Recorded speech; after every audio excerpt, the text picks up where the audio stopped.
नमस्कार विद्यार्थी मित्रांनो. केटेचे महाविद्यालय राज्यशास्त्र विभाग MA भाग 1 सेमिस्टर 1 या वर्गासाठी मी आपल्या सर्वांचं स्वागत करतो.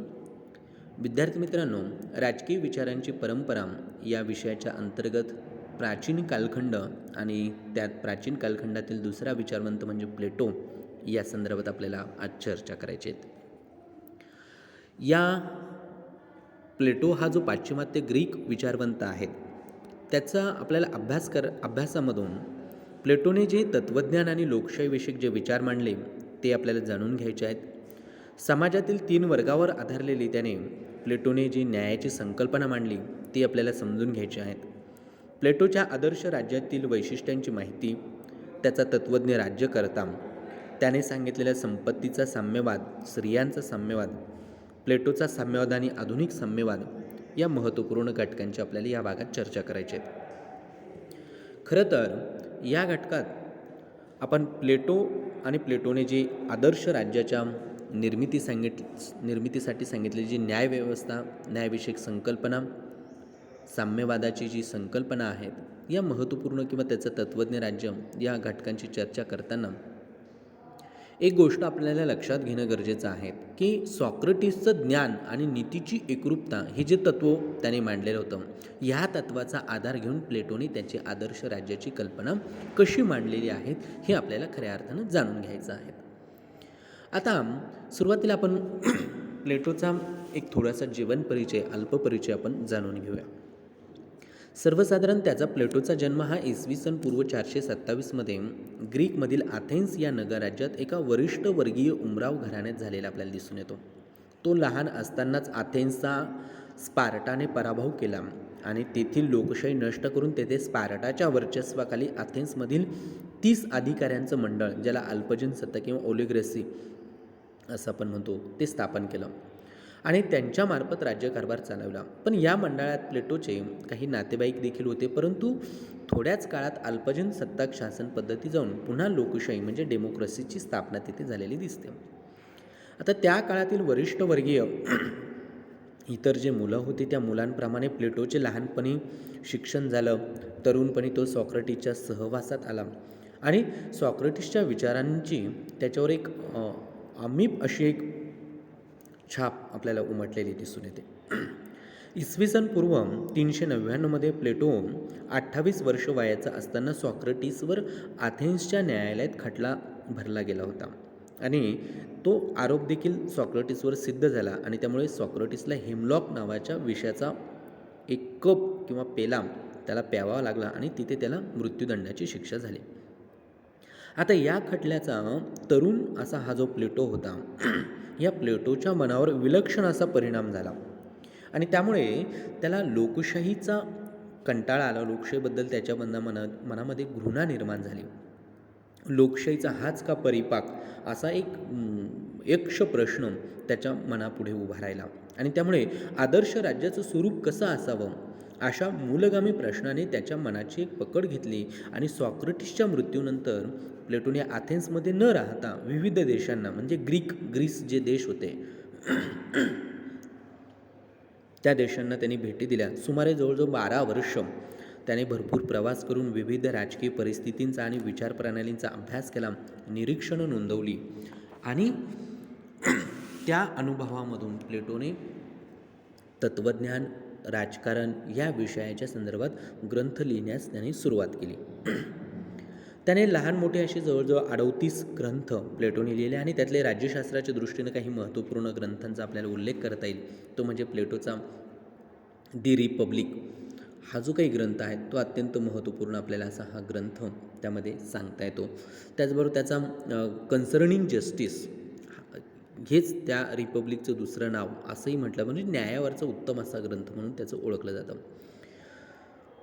हा जगप्रसिद्ध ग्रंथ आहे आणि त्यामुळे आदर्श राज्याचं चित्र प्लेटोने ह्या रिपब्लिकमध्ये रेखाटलेलं दिसून येतं. पुढे सिरॅक्यूसचा जो तरुण राजा होता त्या राजाचा सल्लागार असताना त्याने राजाला आदर्श शासक बनवण्यासाठी प्लेटोने प्रयत्न केले, पण मात्र त्यात त्याला अपयश आलं. आदर्श राजा बनवण्यासाठी येणाऱ्या अडचणी प्लेटोच्या लक्षात आल्या आणि त्यामुळे त्याने दी स्टेट्समन आणि दी लॉज ह्या ग्रंथामध्ये तात्विकतेपेक्षा वास्तविकतेवर त्याने अधिक भर दिलेला आपल्याला दिसून येतो. पुढे इसवी सन पूर्व 388 ते 387 प्लेटोने वयाच्या 40व्या वर्षी अथेन्समध्ये एक अकॅडमीची, जी शिक्षणविषयक अकॅडमी होती, तिची स्थापना केली.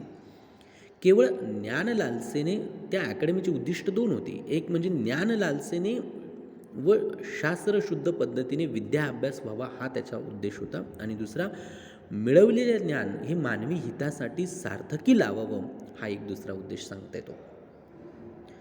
त्यामुळे प्लेटोच्या मते ज्ञानी मनुष्यच राज्य चालवू शकतो. त्या दृष्टिकोनातून प्लेटोची अकॅडमी ही भावी ज्ञानी किंवा तत्त्वज्ञ राज्यकर्ते आणि राजकारणात सहभाग घेणारे नागरिक यांना शिक्षण देण्याच्या हेतूने, उद्देशाने त्यांनी ही अकॅडमी स्थापन केली होती.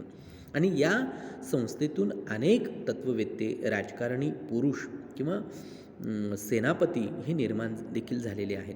प्लेटोने अकॅडमीत जवळजवळ 40 वर्ष अध्यापनाचं कार्य त्याने केलं आणि इसवी सन पूर्व 347 म्हणजे त्याच्या मृत्यूपर्यंत त्याने हे कार्य चालू ठेवलं. त्यावेळेस त्याचं वय जवळजवळ 80 वर्षाचा तो असावा. आता प्लेटोचं जे तत्त्वज्ञान आहेत, त्या तत्त्वज्ञानाचा जर आपण विचार केला तर आपल्याला असं दिसतं की तत्त्वज्ञानाच्या क्षेत्रात प्लेटोच्या विचारांवर हा सॉक्रेटिस, तसेच त्या काळातील जे सोफिस्ट होते, म्हणजे पायथागोरस, पर्मिनिडस, हेराक्लिस्टस, आर्किटस, ही जी महत्त्वाची सोफिस्ट विचारवंत होते, इत्यादी ग्रीक तत्त्ववेत्यांचा, विचारवंतांचा प्रभाव प्लेटोवर पडलेला दिसतो. त्यामुळेच प्लेटोने मांडलेल्या राजकीय विचारांची बैठक ही तात्विक स्वरूपाची बनलेली दिसते. तत्त्वज्ञानाच्या अभ्यासामुळे प्लेटो आदर्श राज्याच्या कल्पनेकडे झुकलेला दिसतो. सत म्हणजे ज्याला आपण अंतिम सत्य किंवा सर्वोच्च ज्ञान असं म्हणतो, या सत आणि वास्तवता या अनादी अनंत आहेत असं प्लेटो मानत होता. त्यामुळे जे राज्य कमीत कमी बदलतं आणि जास्तीत जास्त स्थिर राहतं, ते या वरील सिद्धांतानुसार आदर्श राज्य ठरतं असं प्लेटोचं म्हणणं. म्हणून ज्यांना अनादी अनंत, म्हणजे ज्याचा आदी पण नाही आणि अनंत पण नाही, अशी जी सतची जी संकल्पना आहे, ती सतची जाणीव आहे, हीच राज्यकर्ते राज्यावर कायम असली पाहिजेत असं प्लेटोचा हा सिद्धांत आपल्याला सांगता येतो. म्हणून प्लेटो हा काही अंशी गूढ तत्त्वज्ञ होता. गूढ वादानुसार काही गोष्टी तो सांगत होता आणि म्हणून शिकता आणि शिकविता येत नाही, कारण ह्या ज्या अगम्य किंवा गूढवादी ज्या गोष्टी आहेत त्या अशा निश्चित स्वरूपात सांगता येत नाही. आणि म्हणून एक विशिष्ट जीवन पद्धती स्वीकारली की त्या गोष्टी हळूहळू जीवनात उतरतात, मग त्या व्यक्तीला त्या गोष्टी स्वतःलाच समजू लागतात. चांगला राज्यकर्ता होण्यासाठी सत म्हणजे काय याचं ज्ञान असलं पाहिजे. त्यासाठी ज्ञानेच्छेतून एक बौद्धिक नैतिक शिस्तीचं जीवन जगलं गेलं पाहिजेत आणि त्यातून त्यांना सत किंवा अंतिम सत्य म्हणजे काय याचं ज्ञान मिळेल आणि ते राज्यकर्ते उत्तम राज्यकर्ते ठरतील असं प्लेटोचं म्हणणं होतं. प्लेटोच्या तत्वाप्रमाणे राज्यकर्त्याला कठोर दीर्घ शिक्षण देणं हे आवश्यक होतं. म्हणून सिरॅक्यूजला असताना तेथील राजाला प्लेटोने भूमितीचं ज्ञान दिलं होतं. गणिताच्या अध्ययनाशिवाय खरं ज्ञान अशक्य आहे असा प्लेटोचा सिद्धांतच होता. त्यामुळे प्लेटोचे हे जे तत्त्वज्ञान आहे हे काही अंशी तात्विक गूढवादी आपल्याला दिसून येतं. आता प्लेटोचा जो रिपब्लिक हा ग्रंथ होता, हा त्याचा राजकीयदृष्ट्या सर्वात महत्त्वपूर्ण ग्रंथ मानला जातो आणि तो संवाद पद्धतीने लिहिलेला आहे. कारण रिपब्लिक या ग्रंथाला दुसरा नाव त्यांनी कन्सर्निंग जस्टिस असं देखील नाव त्याचं म्हटलं जातं. आणि म्हणून तत्कालीन राज्यपद्धतीमधील दोष दाखवून ते कसे घालवता येतील आणि आदर्श राज्य कसं निर्माण करता येईल याबाबत प्लेटोने या ग्रंथात तात्विक भूमिकेतून आदर्श राज्यात न्याय आणि नीतिमत्ता कशी असावी यासंबंधीचे विचार व्यक्त केलेले आपल्याला दिसून येतात. आता रिपब्लिकचा विषय हा चांगलं जीवन आणि चांगली व्यक्ती असा हा विषय, आणि हा विषय इतका व्यापक आहे की त्यात व्यक्ती व व्यक्ती जीवनाचे सर्व पैलू येतात. त्यामुळे राज्यशास्त्र, नीतिशास्त्र, तत्त्वज्ञान, अर्थशास्त्र, मानसशास्त्र, कला, शिक्षण, वाङ्मय अशा सर्व विषयांवर प्लेटोने मतप्रदर्शन केलेलं आपल्याला दिसून येतं. आणि म्हणून हा ग्रंथ प्लेटोने संवाद पद्धतीने लिहिलेला आहे. प्लेटोची विचार मांडण्याची पद्धत ही संवादात्मक होती आणि त्यामुळे त्याच्या या ग्रंथाला प्लॅनोटिक डायग्लॅम्स असं देखील डायलॉग्स असं देखील त्याच्यामध्ये म्हटलं जातं.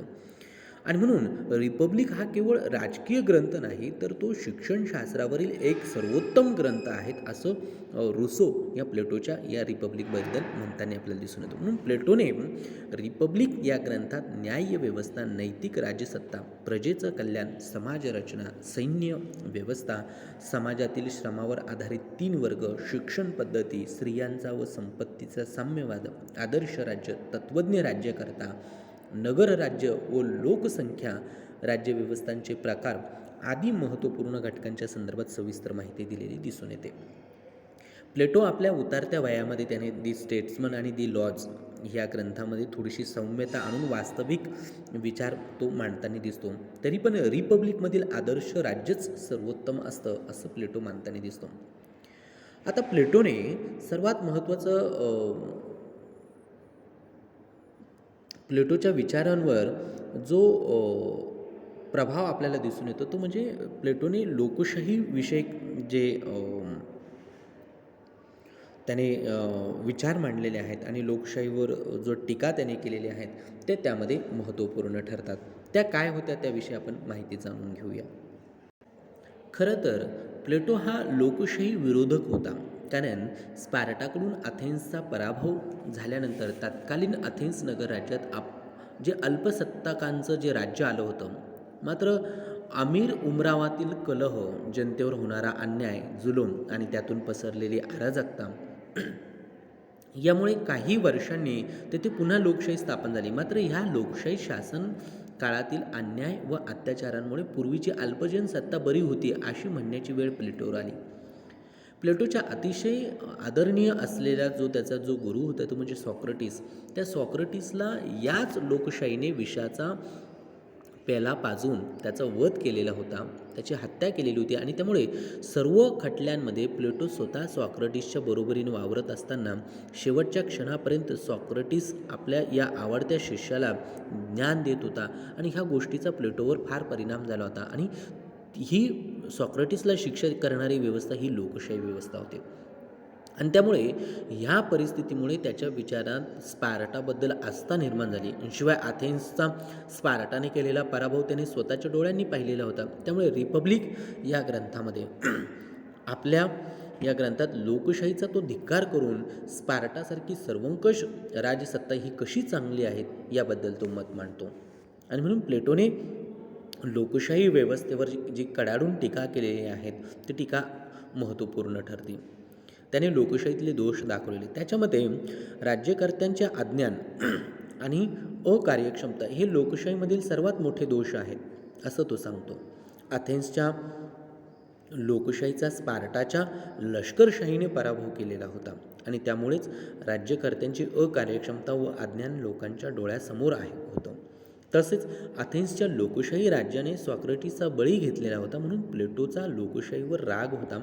लोकशाही म्हणजे अडाणी लोकांचा ज्ञानी लोकांवर राज्य करण्याचा हक्क होय असं प्लेटो म्हणतो. लोकशाहीतील निवडणुकांमुळे येणारी पार्टीबाजी असेल, स्वार्थ, द्वेष, हिंसा ह्या गोष्टींवर प्लेटो हल्ला चढवतो. आपल्या गटाचा विजय व्हावा यासाठी राज्याच्या हितावरही तिलांजी देण्यात यावी असं तो मानतो, कारण ह्या व्यवस्थेमध्ये मांडलं जातं. आणि म्हणून नगरराज्यांवर निष्ठा ठेवण्यापेक्षा आपल्या वर्गाला सोयीच्या राज्यपद्धतीवर लोक निष्ठा ठेवायला लागतात. उदाहरणार्थ धनिक वर्ग हा महाजन सत्तेशी एकनिष्ठा बाळगतो, सर्वसामान्य नागरिक हा महाजन सत्तेविरुद्ध कारवाया करतो. यामुळे सर्वत्र अस्थिरता निर्माण होते, अस्थिर सरकार निर्माण होतं. आणि म्हणून अस्थिर सरकारांचं दुसरं कारण तो असं सांगतो की गरीब आणि श्रीमंती यातील विषमता हे तो मांडतो. या दोन वर्गांची हितसंबंध ही परस्पर विरोधी असतात आणि या विषमतेमुळे प्रत्येक राज्यात एक गरीब व दुसरा श्रीमंत अशी आपसात सतत लढणारी दोन राज्य असतात. प्लेटो गरीब वर्गात गुलामांचा समावेश करत नाही, कारण त्याच्या या विचारात गुलामांना माणूस म्हणून स्थान नव्हतं. लोकशाहीत बहुसंख्य लोकांच्या दारिद्र्य लोकांच्या हाती सत्ता येते आणि सत्तेचा वापर ते श्रीमंत लोकांना लुटण्याच्यासाठी करत असतात. तसेच अतिरेकी स्वातंत्र्याच्या कल्पना बळवत जातात आणि म्हणून अशी लोकशाही म्हणजे अराजक होय असं प्लेटोचं म्हणणं होतं. त्याचबरोबर संपत्तीसाठी स्वार्थ व त्यामुळे निर्माण जाणारी गटबाजी ही जर टाळायची असेल तर खाजगी संपत्तीच नसावी असं प्लेटो मानतो.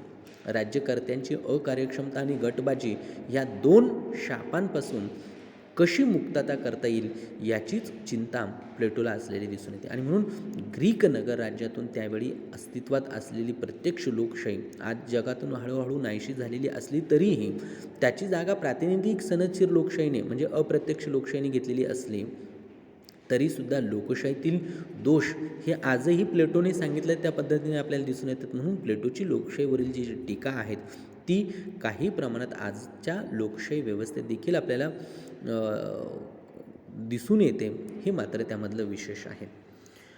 ठीक आहे, इथपर्यंत प्लेटोचे ही जी विचार आहेत किंवा प्लेटोचं ही जी विचारांची जी सुरुवात होती ती आपण त्याच्यामध्ये जाणून घेतली. आणि मग आता आपल्याला पुढे प्लेटोचा त्याने मांडलेले जे पर्टिक्युलर विचार आहेत ते म्हणजे समाजवाद विषयक विचार असतील, आदर्श राज्यवाद विषयक विचार आहेत, न्याय संकल्पनेचे विचार आहेत, याविषयी आपण माहिती घेऊया पुढील भागामध्ये.